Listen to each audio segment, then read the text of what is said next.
आय बहिर्भूत संपत्ति ठूल अभियोग संबलपुर काड़ा तथा कमांड एरिया डेवलपमेंट अथॉरिटी विभाग निर्वाही जंत्री पद्मलोचन नायकों विरोध में ओडिशा विजिलेंस पक्षरु आज व्यापक चढ़ाऊ आरंभ करा जायछि।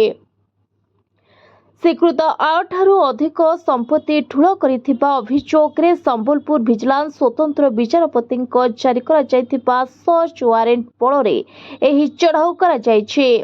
4 जन डीएसपी 13 जन इंस्पेक्टर 7 जन एएसआई एवं अन्य कर्मचारी को नहीं गठित विजिलेंस टीम संबलपुर कटक बालेश्वर और मालकानगिरी जिलार मोट 7टी स्थान में एककालीन चढ़ाऊ करिछि।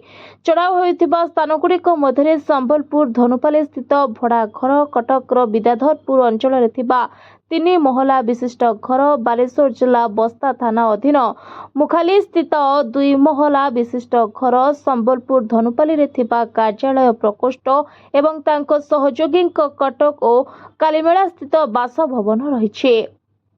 विजिलेंस टीम विभिन्न दलिल पत्र, बैंक जमा, स्थावर संपत्ति संपर्कित तथ्य जांच करुछि।